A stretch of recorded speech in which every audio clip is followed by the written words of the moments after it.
Welcome, everybody, to the Living Consciously TV show coming to you live from our Denver, Colorado studios. We are also streaming on YouTube Live as well as Hangouts and at ConsciousEvolutionMedia.com. I'm your host and moderator, Coach Steve Toth, and the founder of Conscious Evolution Media.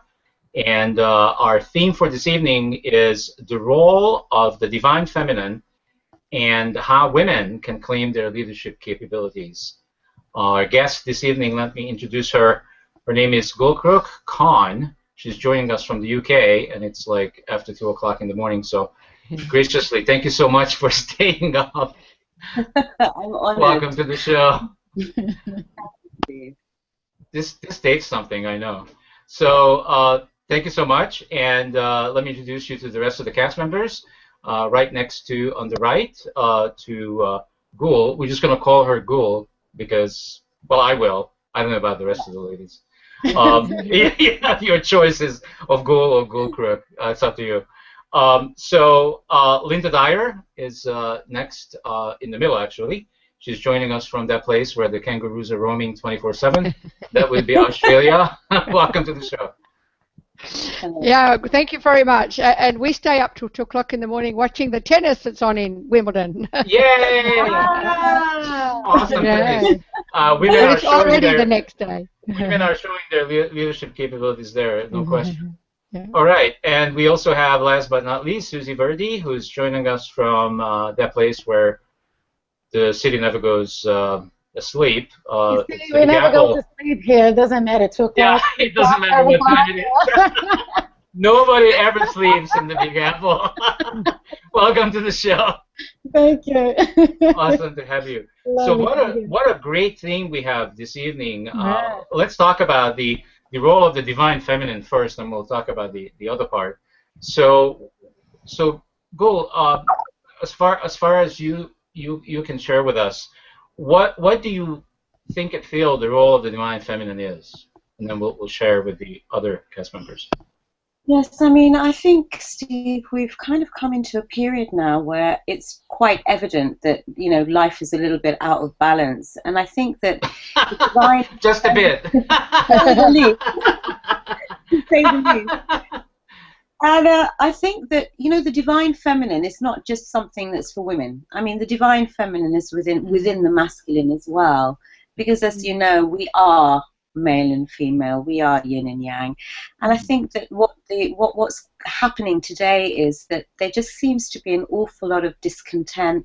There seems to be a lot of people trying to do things. There's a lot of imbalance in the world. We seem to have a lot of violence and things like that. And I think that the Divine Feminine is really something that's really wanting to emerge to say, let's live in a place of dignity, harmony, and grace. And I think that's what's being called for in life. And I think there's a huge sort of movement of women now coming to reclaim, I say, their power, which for many, many eons has been so repressed for various reasons. And I see this amazing movement of women just really standing up and saying, you know, I think that I have more to offer the world. I have so many skills. I have so many capabilities. I have this innate wisdom that seems to have been passed down through my genes, if not, obviously, through my conscious life and experience and training. And I really would like to be the queen, be the sovereign of my own life and my destiny. And I think that that's my interpretation of the Divine Feminine. Wow, I think the Australian government just showed in many ways exactly what you're saying. As you know, we've just had an election and we're hanging the parliament. No, it's a hung parliament. However, the winners, the people who came through that were women. The number of women that were actually elected as new and or keeping their positions were actually women. I was stoked in seeing the number of women that are now leading their township, etc., and then also working with each other. They didn't have the competitiveness that I find in a lot of the males. They had this caredness and they were hugging each other. Like, it was really amazing to see. I'll work with you in your town, and together we will do some amazing things. It was refreshing. Yeah, I would agree with Linda. I think that part of what makes the divine feminine so important at this point in time is that the male way of leadership has always been about competition. It's always been about, who's dominating who, and also creating ways in which war in one way or the other is always present. So, we need to have a number one, and we need to have a domineering force, and we need to have the ones that are below us. And that's the kind of not every man, Steve, but the male. You notice that I already reacted with my body. I know you're a very sensitive man. Hey, girls, he's a very sensitive man. I can see that. Okay, Well, he's feminine anyway. He's very tuned into the feminine aspect of himself. I can see that. Absolutely, yeah. And yeah, just to conclude the thought, the women leadership, it's all about embracing, and as Linda was saying, really giving hugs and creating community and trying to find consensus, and not so much about the competition as much as is about congregation and dialogue and taking care and supporting each other. And I think this is really needed at this point in time, because as a human race, we need to start doing this on a more global level. Otherwise, I think we're going to be in serious trouble. Absolutely, yeah. Yeah. So sorry. Go ahead. Go. Yeah, I totally agree with you. I respectfully yield to our British cast member. There are parliamentary procedures here. Yeah. So tell us. I completely agree. I mean, one thing I would just say, though, is that, obviously women are much more used to sharing their emotions and in fact displaying their emotions, which is why they go around hugging and kissing, and you probably wouldn't have that in business meetings. Like, for instance, when I have meetings with women, because I chair the UK arm of All Ladies League London, and building up a wonderful network of women. But I had the opportunity to speak in the House of Commons recently on International Women's Day, which was wonderful. I did it with the United Peace Federation. And at the end of that session, the police were knocking at the door and saying, "Okay, ladies, you've got to go now," because they're just hanging around, talking, sharing numbers, hugging, kissing. And that is a very, very different kind of environment that you'd have if obviously there were males in the room. They sort of look at the time and get up and want to leave. So I wouldn't mind kissing you and hugging you at all.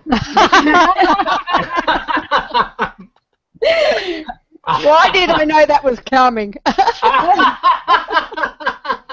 I guess that's why you have 3 women tonight and only you, Steve. Right? Yeah, well, we have established this on the network that men in general are chickens when it comes to this kind of a conversation, because I feel that our network, and we've been around for 12 years now, our network, it's kind of interesting because when I look at the stats of who's watching, it's a 50-50 split.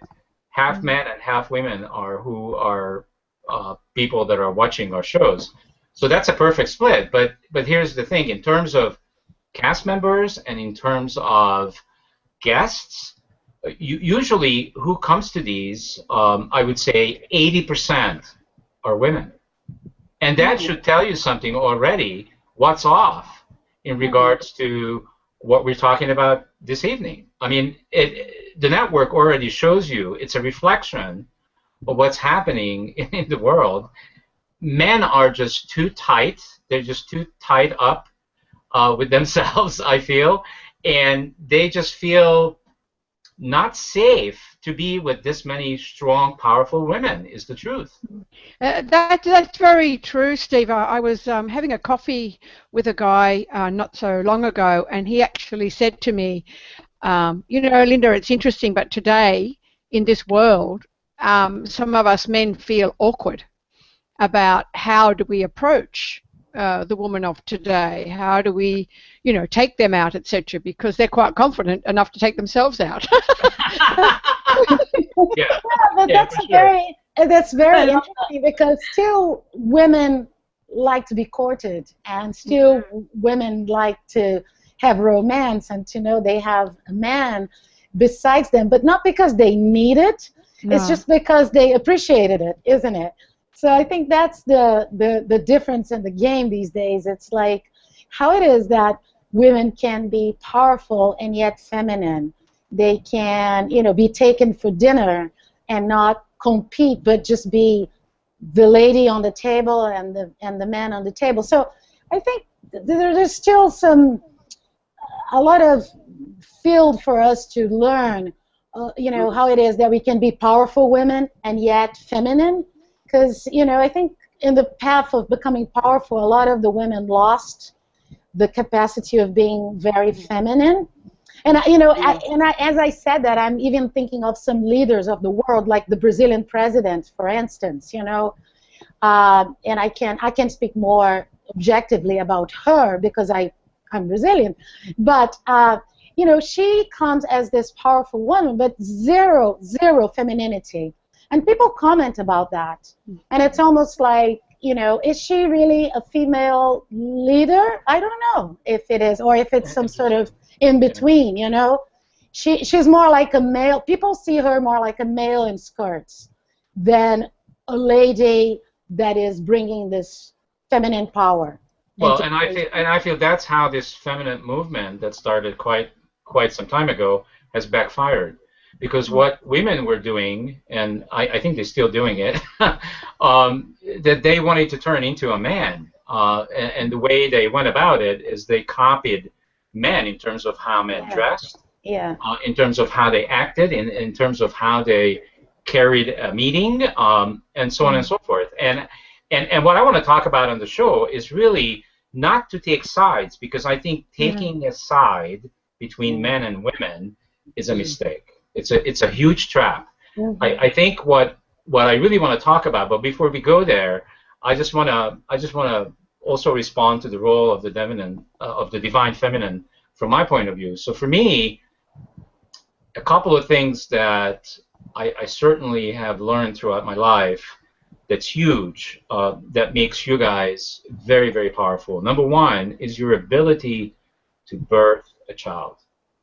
If any man says that they know what that's like, they're lying, because there's no way I would know what that's like. It's impossible for me to know. I witnessed 3 of my kids being born, but I don't really know what that is like from a feminine point of view.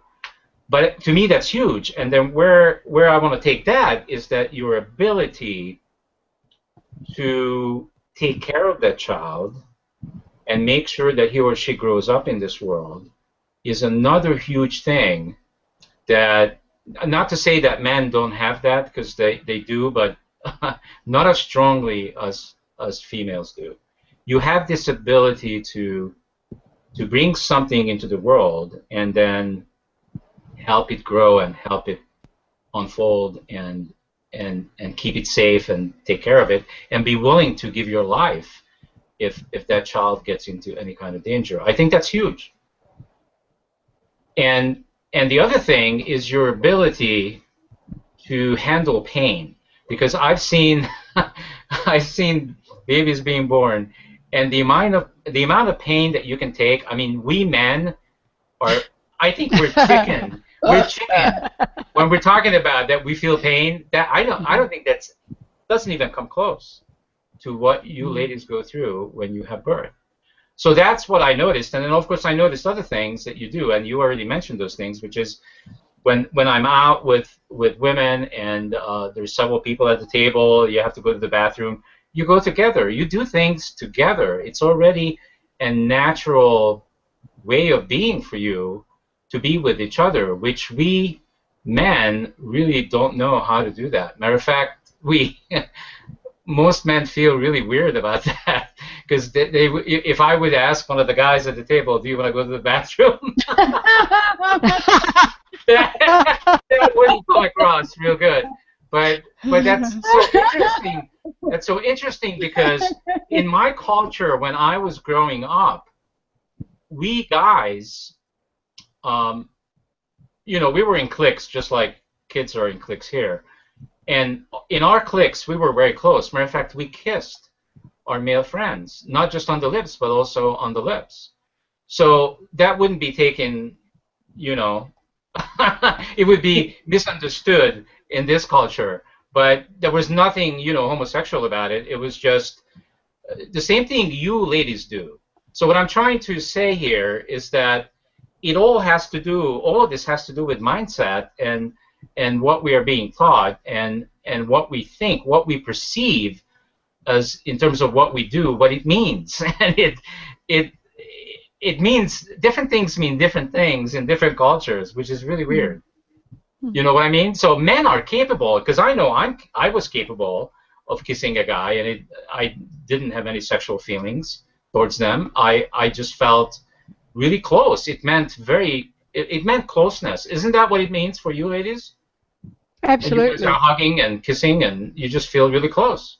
Mind you, I think today in the sporting arena, I think they've broken that perversiveness, because there's a lot more, bum hugging and kissing and hugging generally, and men jumping up on top of each other. And in sport, when I was coaching soccer for 10 years, I hugged the boys as they came off the field because they'd won a major championship. I had a father behind me say, "Hang on a minute." And he was questioning my touching of these boys in front of all the parents. Like, there was nothing other than I was so joyful that they, however, as you say, those things are changing. Or are they?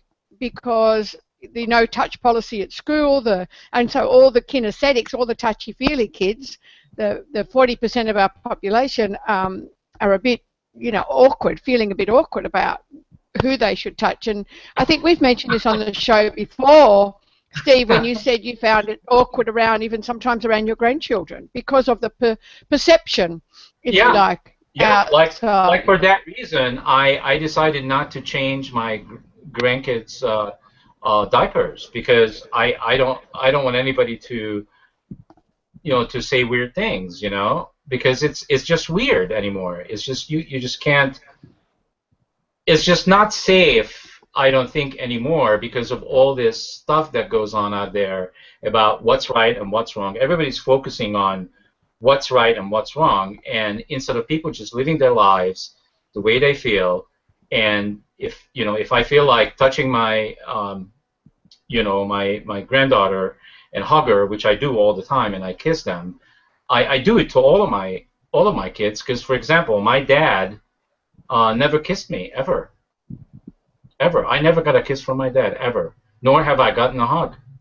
He was just really that way, just 3 steps away, He never told me he loved me. Now, I got over it, because I understand, he was who he was, and he was perfect just the way he was, and, there's nothing wrong. It's just that was my experience, and I'm going like, okay, so when I have kids and I have grandkids, if I feel like I want to kiss them, and I do it today. I mean, I just played tennis with my son, my youngest son, and after we were done and we were getting in the car, I hug him and kiss him.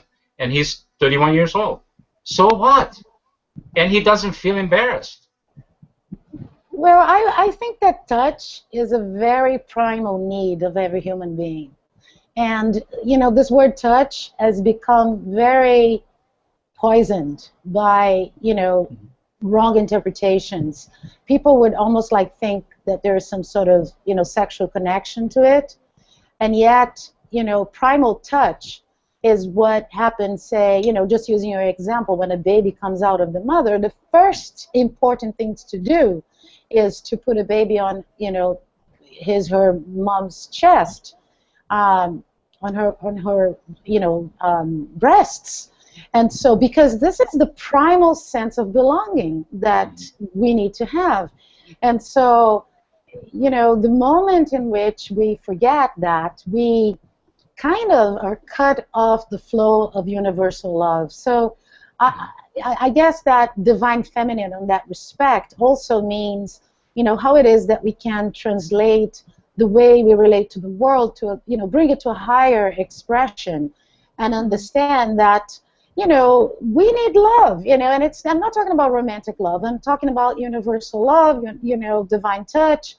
And I think when, we think of women that are embracing, not because they're gay women and they have a sexual interest, just because they have this easiness, of, oh, so great to see you, and they hug, they somehow express in a very simple way that universal need of embracing, hugging. As a matter of fact, this past weekend I was with an Indian saint called Amaji, who is called the Hugging Saint. Yeah, and all she does to thousands of people, is she hugs. So you basically, somebody was asking me the other day, so what are you going to do over the weekend? I said, I'm going to hug an Indian woman.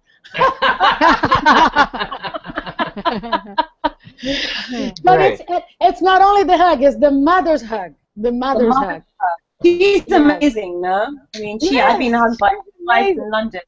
She's really amazing, and she really embodies that universal love, that whole Yeah. motherly love. And I've seen men and women go up to her and just break down crying because maybe Yeah. they've never been held with so much, love and unconditional love, really. Yeah. And that's what it's about. It's unconditional love. I Yes. think that's what people are seeking, and I think that's what women are able to bring out, of others, and especially waking men up to this idea of unconditional love, which is very important. Yeah. I agree. And Gul, the work you're doing also, Gul, in with the All Ladies League, and the huge movement that's in the Women's Economic Forum in India. I mean, that's a massive gathering of women who want to share and hug and get together and say, we, with the men, can assist anybody anywhere in the world. We don't, and let's get together and see how we can do that. That's massive. I mean, they had 1,000 people. I was unable to attend this year, but I am absolutely planning to go next year. They had 1,000 people I in was the there. audience from So amazing. all, yeah, It was all over the world. Tell us a little bit about it, Gul, like well, your You know experience. what's beautiful is that ALL is an acronym for All Ladies League, but all ALL, and I saw women from so many different backgrounds, from, I think it was 101 countries were represented in this particular forum now that was in Delhi, and there was about 1,400 people that came. But the one beautiful thing is that the men who came, maybe with their partners or arrived as guests like ambassadors or whatever, they were all a little bit sort of formal when they arrived, and by the end of the 5 days they were going around hugging, kissing everybody. So there was a huge camaraderie, and women really, really wanted to share from the heart. They did. They didn't know each other, but you saw them sitting in corners. You saw them applauding on stage when somebody would go get an award, and at the end of each day you'd have some entertainment, and the women would start dancing in the aisles. So it was a real party, and through that behaving in a natural, almost childlike way, which is something I think we've lost as adults, generally speaking. We have to kind of find that inner child, and that's where the love's going to come through. We're so concentrated on doing things in an adult way, we've forgotten how to play. By virtue of these women playing, it was just beautiful. The whole thing was a party, and even all the things that were seriously discussed there became more of sort of something you needed to just incorporate into your life rather than sit and discuss and how we're going to move out of these issues. I think everybody realized that just by being nice to each other, half of these world problems would get resolved anyway. And I think that was what a lot of women walked away with. Forget the academic side of it, that you do this and I'm the CEO of this and whatever. It was just the simple sharing over a cup of tea, over a meal, over a hug, sharing of old anecdotes, that were personal anecdotes to those people that really broke the ice. And that was just a huge stage for people to get together, compartmentalize. Let's talk about politics. Let's talk about this. It was a reason to get together rather than say, let's just have a big party for, 1,400 people. That would have been a very different thing. And everybody was dressed beautifully. And I think they're going to have about 2,000 people attending the next one in Delhi. And I'm going to be doing a regional Women Economic Forum in London at the end of next year, which will be very, very interesting. So you get a lot of women from Europe and maybe the Middle East coming. Oh, and curiously enough, we had a lot of women, and I'm saying this today because it's actually the end of Ramadan. So it's Eid today. So the Islamic population around the world will be celebrating. And interestingly enough, at the forum, you had a huge delegation of women from Bahrain and other Middle Eastern countries. And they really, really want to make change. So what do you think they were looking for when they signed up for the conference? Like, what do you think was the motivation that really brought all these women around the world? I mean, you had the party aspect and the congregation aspect, but what is the common denominator that you think these women are looking for at this point? They're looking for unity. They're looking to be understood. They're looking to share ideas with other women. They're looking to support other women. And that obviously is the common aim for them to come there, to share their ideas. And, you had regular housewives as delegates, who do a wonderful job as mothers. And then you had women who are CEOs of major corporations, from around the world. And, of course, coming back to this delegation of women coming from the Middle East who don't have so much power there, but came there to find out how they could be more powerful in their own countries, which was very beautiful. Women wearing their burqas and, it really broke all those cultural and religious barriers that we see now in the world, the whole Islamophobia and other things, It was really nice. Do you think they came looking for change? They came looking, from what I'm getting as being a part of the All Ladies League, is women are looking for change. They're looking for support. Yes. From this and because they're getting it, the numbers are not doubling but tripling. They're looking for recognition and just to be. Rather than to be denigrated or to be thought less of. They've got a powerful group of people who are saying, welcome. We appreciate you, whoever you are and wherever you live. We appreciate you, and when you can appreciate you, then things will change in your country too. And it will take time, and we're all here to assist that.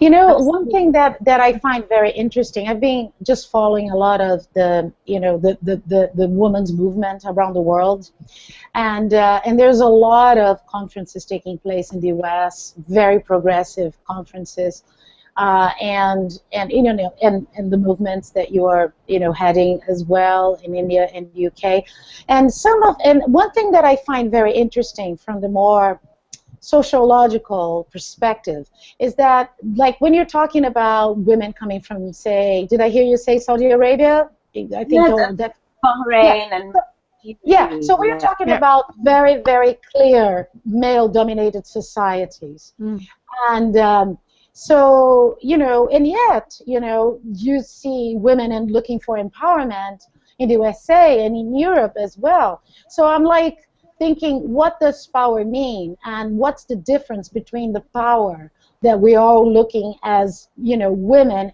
in a more kind of broader sense? Because, you see this word being used here for conferences in San Francisco, where, most women there are entrepreneurs, they're very wealthy, they're, don't have any husbands trying to rule their lives, and yet, they feel like there's a role in society that we still need to fulfill somehow. But then the same theme comes up in the Middle East, and in the Far East. So I was wondering, what does unite us as women across the globe? This has been Would it be equality? Would it be just a recognition of equality rather than we have to be better than or they have to be better than?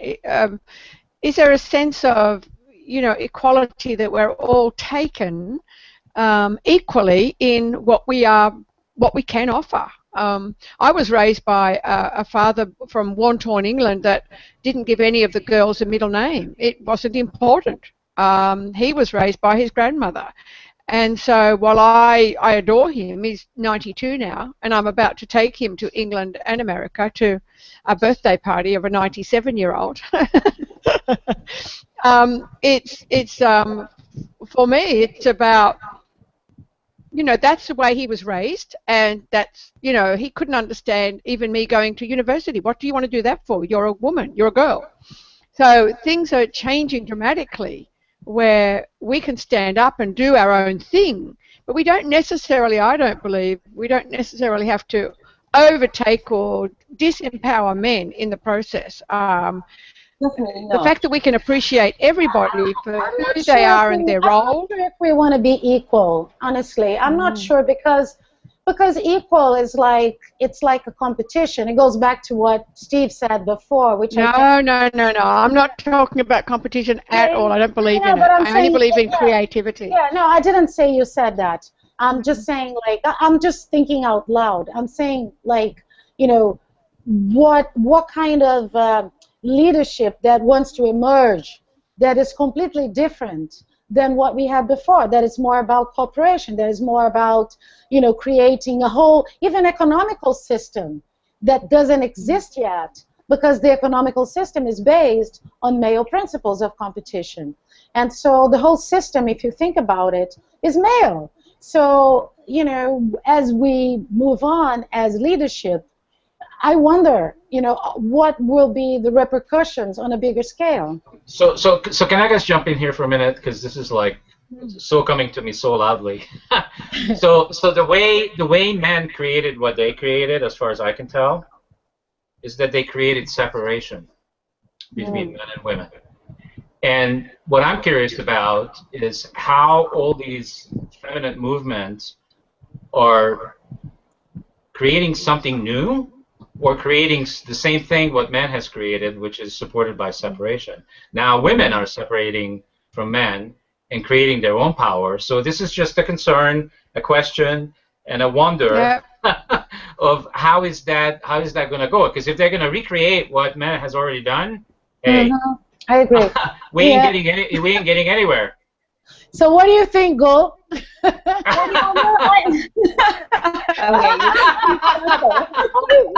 people.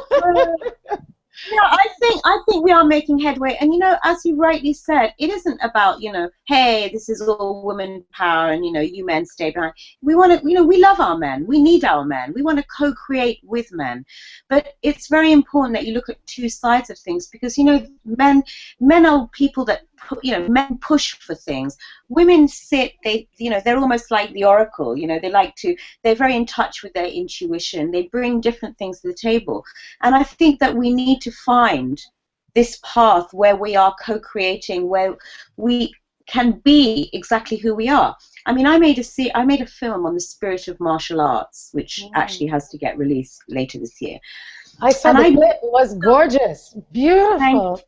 Oh my God! You know, the primary aim of that film was to show that women, and you might have noticed there was a predominance of women in it, that when they start to use their own inner power, they can still be feminine, but they can be very strong, and this was the whole point. And men who are doing martial arts are, again, trying to find the male and the female balance in them. And what we're seeing externally in the world is really, there is a slight struggle at the moment, because really men are a bit amused by this upsurge of women, but when they start seeing women really in power, I think they're going to be a bit shocked, because women are very, very strongly wanting that power. And you said something earlier, which was that there is no competitiveness between women. I would actually maybe contradict that and say I do believe there is a lot of competitiveness within women, but on different levels. But as long as they don't bring that into this new way of being, and they understand that the gifts that they're bringing to the table are nurturing, softness, you know, those type of qualities that can help us move forward and be more in touch with ourselves, then we will overcome this idea that there is a, you know, men and women are separate. because essentially women want the same things as men, we hope, you know. But I think that by us working much more clearly with men and being more defined in what we want, then we're going to get those results. You know, I think a lot of women know that they want power, or they know they want to feel empowered, but they don't really know what they want. They just say equality, equality. But, you know, we are all born equal anyway. We were, equality is a man-made thing. We are already when they're talking about equality, that's already the wrong message anyway. Yeah. So I think I feel that the best way that women can bring their power to this new way of being is by practicing themselves, not separation, like practicing how to get over. And we talked about this before, but this keeps coming up almost on every show. How to get over this duality nature of our world right now, because everybody is constantly picking this, picking that, picking sides, doing this, doing that, and every time we do that, I feel, my personal experience, every time we do that, it's a trap. It's a trap that we cannot get out of. It's because we're in our heads. You know, we're not operating from our hearts. You know, people talk about healing. We heal the external. You know, we have to heal ourselves. Mm-hmm. If we take, you know, responsibility, each one of us, then we will find that answer. We will find that balance. And I think a lot of people are too concerned with what's out there and not looking at the inner universe. And, you know, where do they fit? Where are their subconscious patternings? You know, where are they getting all that programming from? How does it relate to their conscious life? If we start looking at ourselves, then we're going to be able to solve a lot of these issues. And is that stuff coming out in these meetings, in this multinational meetings like the one you just described? Are these conversations coming out?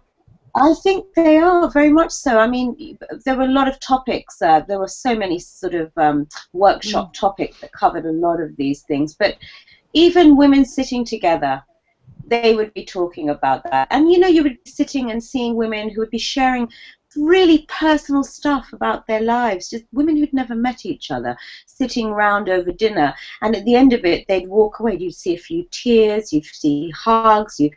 They were sharing, they were healing themselves. And what they were taking with them forward was an inner strength to be able to see life from a different perspective and how to engage better with their peer groups, who were made up of obviously men and women. Yeah. Gul, I have a question for you. So earlier on, you said that something that you said that I just found very interesting.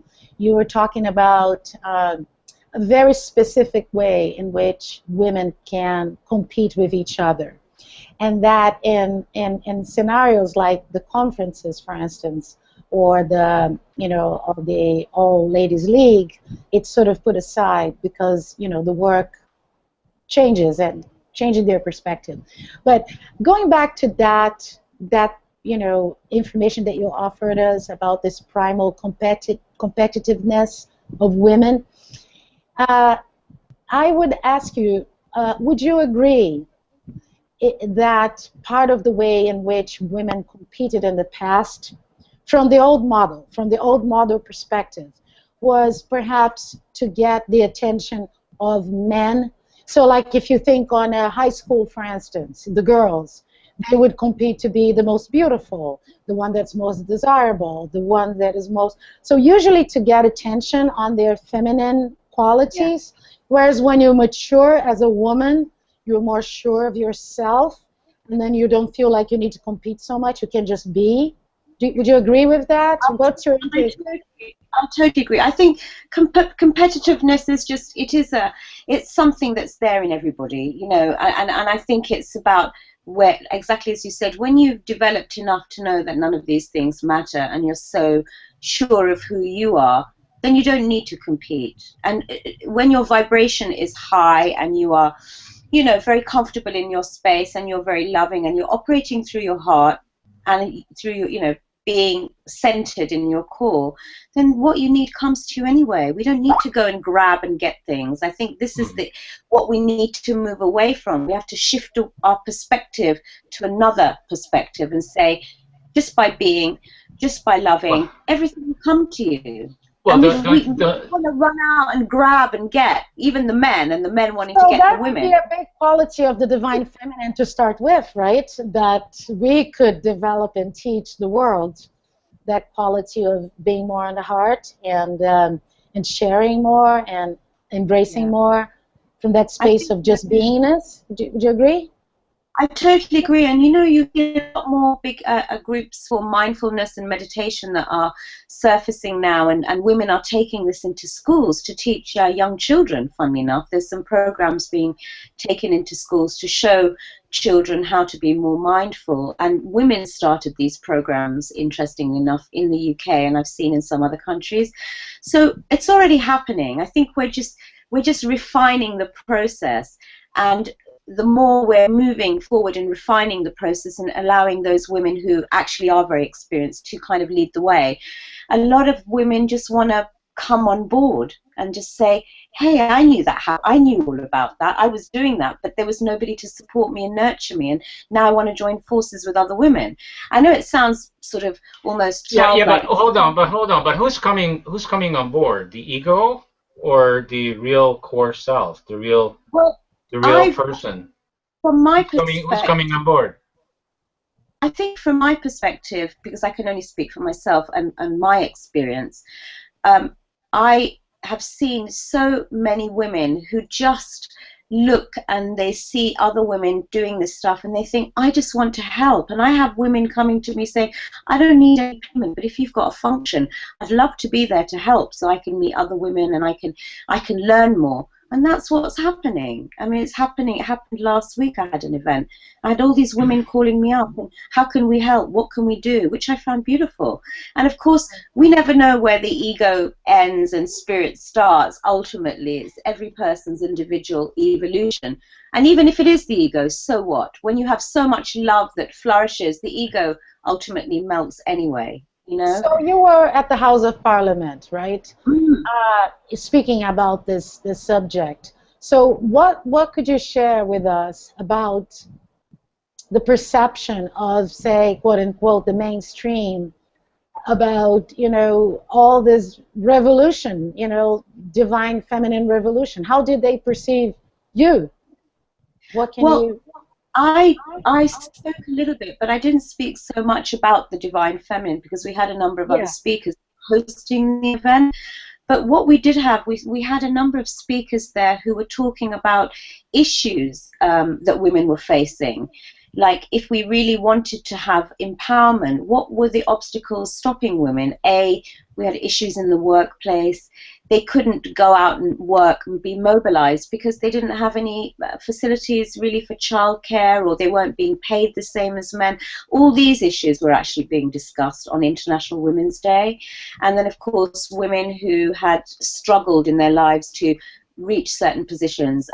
So there was a sharing of that in terms of obstacles that they overcame, as opposed to sort of looking at the divine feminine. I still think that the majority of women, or the public, if you say divine feminine, there's still a kind of, you know, misperception attached to it. And I think that, you know, even when you say the word spiritual, people always think, oh, that's very hippie. We're still in the minority, aren't we? Really, the way that we speak is not mainstream language. But we're hoping that this kind of language will permeate, you know, people's consciousness, and that they'll start thinking and understanding that they are spirit, you know, first and foremost, and then they're humans on a secondary basis. But how do we now listen to our spirit and forget even sometimes the fact that it's about the man and the woman, but how do we really operate from spirit to know how to be living together in this human world? You know what I mean? So it's even more basic than that, I think, because we can use a lot of flowery language, divine feminine. It sounds beautiful, and it's wonderful as a woman saying, you know, I'm talking about the divine. Yeah, it's not actually necessary, isn't it? And I think if you choose your language to your audience, and so I would imagine that you wouldn't use like divine in the House of Parliament. And yet, it's so interesting because you were talking about ways in which women could be respected. and could find their space in society that would honor who they are on the highest level, right? So it's interesting. It's almost like a synonym, but you don't need to use that language, lingo, in a way. So for me, what's coming really clear for me out of this conversation. So for me, this is not really about men and women. It's not about divine feminine. It's not about any of that stuff. For me, it's about people realizing who they are and how powerful they really are. That's what this is all about. Yes. Because when people know that, then none of this conversation is necessary. Mm-hmm.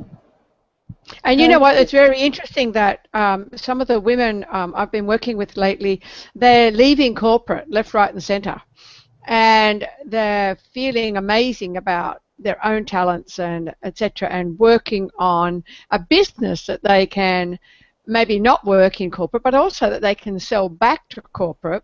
And now they're earning the sorts of money that they always wanted, but it was like they had to leave the scenario first, because they were sick of being trodden on or treated unfairly or what have you.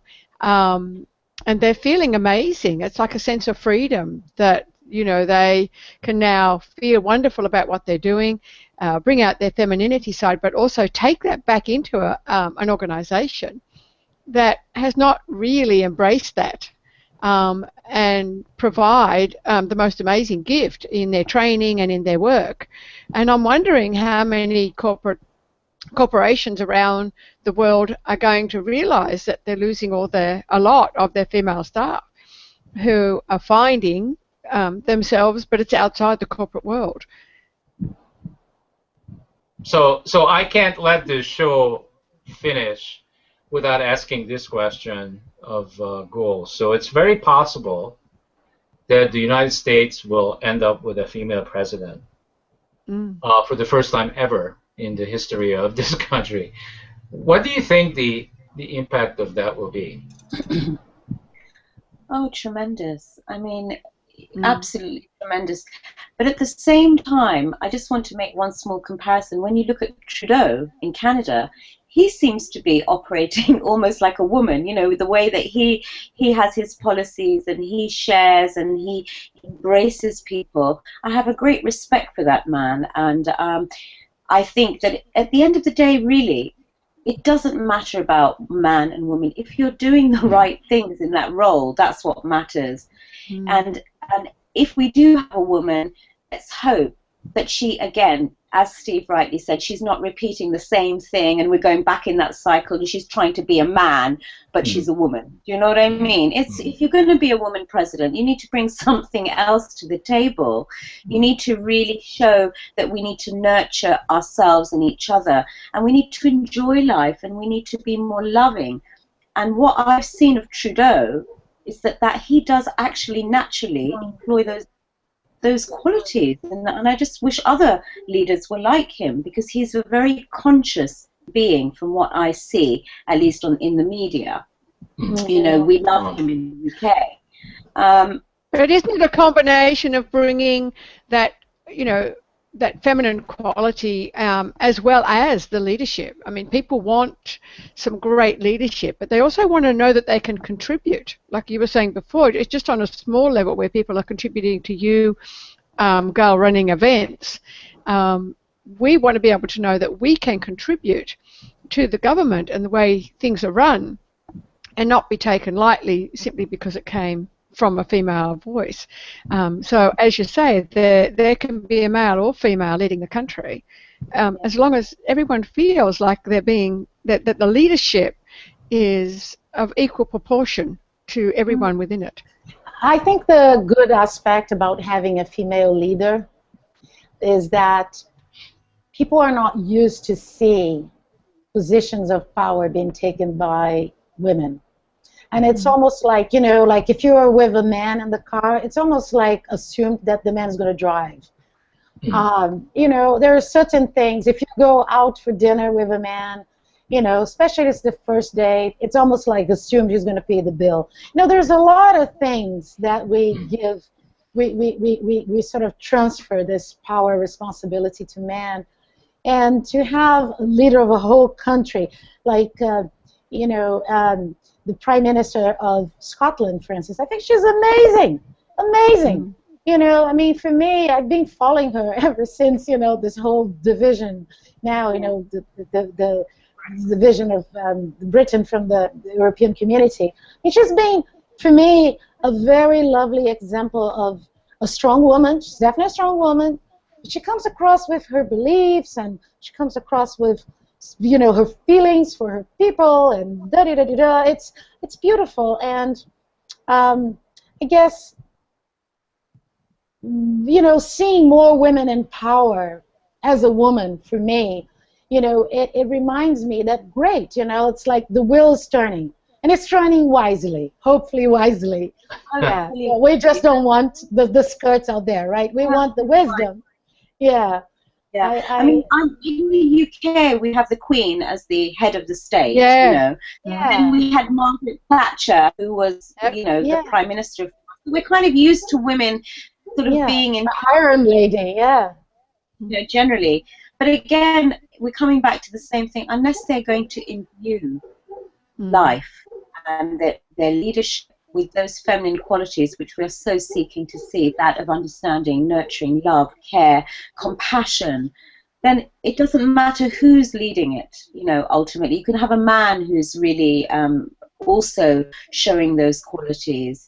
It isn't so much about let's have more women in power. What we're saying is, let us ensure that there's enough opportunity for women to come into their power without being blocked, and without them having to justify the fact that it's a natural thing for anybody to have power in their life or to feel empowered. It's not a male-female thing specifically, is it? And a woman shouldn't want to have power just because she thinks, oh, well, men have power, so I want to have power. You're coming in on the wrong premise. You should already feel that you're powerful just by virtue of the fact that you're alive. How can you use your skill set and what's in your DNA and in your lineage, and the fact that you are a woman and have been, biologically you're a woman. How can you use these things in your life to help enhance life itself and community? That's what we're really looking at. And I know many men who are better than women, who really, if you think women are holding those qualities, I've seen so many men who are deeply, deeply compassionate and really have the power to make huge waves. Even if you look at let's say the holistic world as we know it, and I'm also a holistic facilitator, have been for 20 years, I see a lot of women coming to me with issues, and other men who come to me with their problems.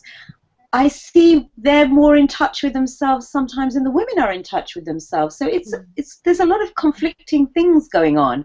So the men seem to be that much more in tune with their feminine aspect when they're having sessions with me.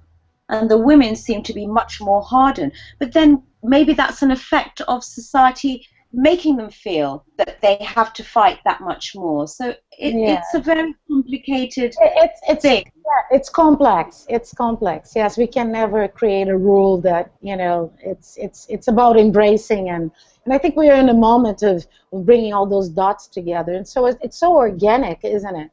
And one thing I wanted to also point out is that I noticed that I was just browsing through your information and the conferences in India, and you have a lot of men involved in the organization and the board and the council, and so it's a women's movement doesn't mean that it's only women involved, right? So you're working together.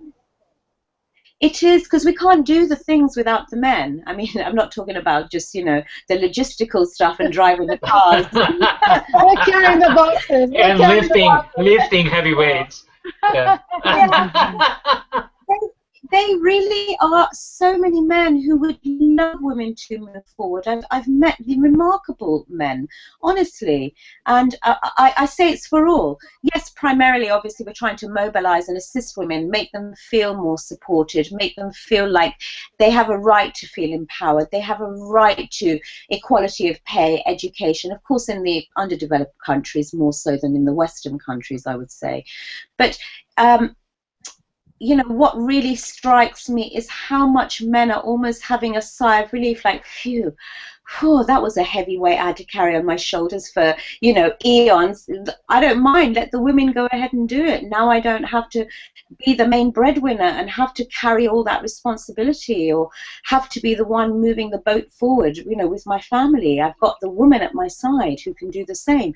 So it's almost like men are taking a big sigh of relief. That big responsibility is now being shared, or at least women are showing they want to share that responsibility now of leadership. Yeah. Well, there are quite a few families where actually the female is the one that makes the big bucks, and the husband is staying at home taking care of the kids, which is completely the reverse of what society felt that it was the right way to do it. Oh, yeah. Yeah. So that's great. I love it. Men staying home, taking care of the babies. Yeah. Then make the millions. I don't know how to breastfeed, but that's a whole other show. But you know, one thing I wanted to say to you, Steve, is that you may not have carried a child, but you seeded a new life. And this is pretty remarkable. And we will never know how it feels to do that. Well, thank you for completing that. Thank you for completing that circle. And we're always reminded about the seed, because if we ever divorce or let our beautiful men go, then our sons remind us where the seed came from. And now we have this whole transgender community that are kind of getting involved on both sides. Well, so they might be. That's another show. That's another show. Let's not get started, Steve, on this one. Yeah, we don't have enough time to go into that for sure. Yeah. I didn't mean to. But, but that's a very interesting. It's a very interesting because it really brings the whole polarity to a new level of perspective, isn't it? Mm-hmm. Yeah. Because if you hear, it's really because they can actually say that they have an experience on both sides, which we really can't, for sure. Even if it's with surgical assistance. It's not your biological identity; it's the gender that you identify with. Right. That is quite a concept, isn't it? Right, but haven't we said this a lot on these shows, that most of the stuff that, well, not most, all of it that we are talking about is really coming from our mind and our thoughts. Yeah. Every reality is created from and by our minds. So just because somebody was born as a boy, obviously it's possible to switch that around, and it requires a mindset to do it, doesn't it? Yeah, I think so. You know, there's one thing I just wanted to sort of say is that just coming back to the divine feminine thing, I just think if there's one thing women can really bring to the table is that because of maybe the nature of what they are biologically and the fact that they have children, so they need to be very in tune with having, the baby, and then of course you've got your whole menstrual cycle from when you're young, so we're very connected to ourselves. Women always tend to be more, in inverted commas, spiritually aware than men, so it seems. So rather than talk more about the divine feminine, how about we just say that we are helping to unlock that spirituality in men, so that really we can live life from a much more spiritual perspective. And as that's Steve beautiful. also sort of enforces, we need to live more from just spirit and forget about the male female, because that's just that's just an identity. let's just be spiritual beings in our fullest capacity, and just when we recognize how powerful each one of us are, regardless of our gender, and the fact that we have the same gifts and the same attributes, although they look like they're slightly different, essentially they're the same, that's when we're going to move forward together, because this is just such a temporary life. Great point. We're all what a great way to soul. bring it together. Yes, lovely. Yeah. Perfect. Perfectly said. I couldn't have said it in a better way. That's perfectly said. That is something that feels very congruent with me.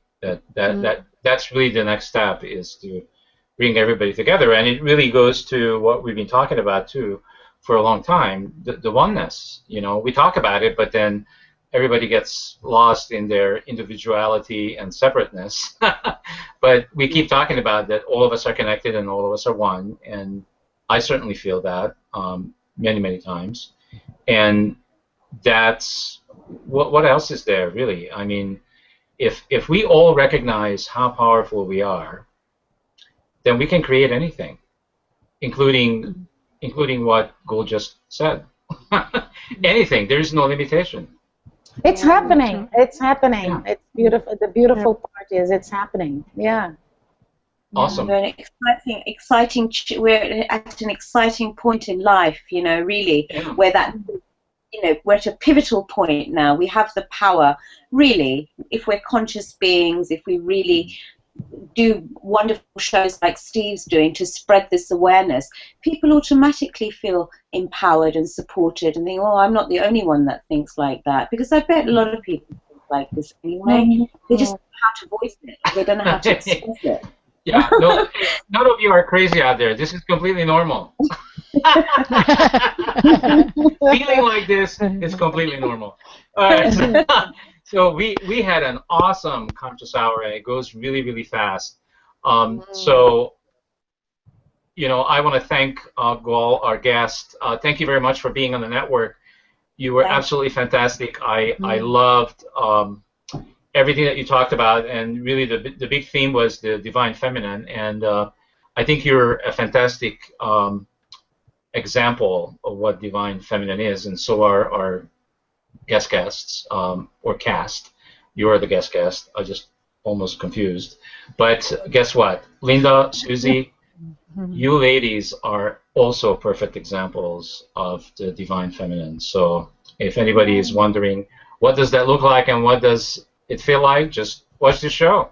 And the more you watch it, the more it gets up onto the top 10 every month.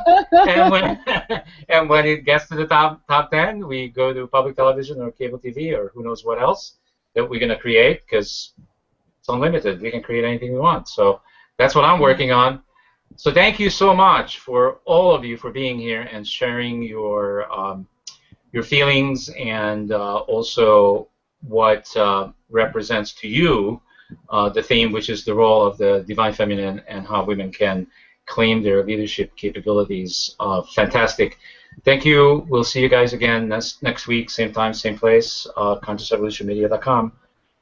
Love you all. It's been awesome. I love you too. Good night. Thank you. Bye.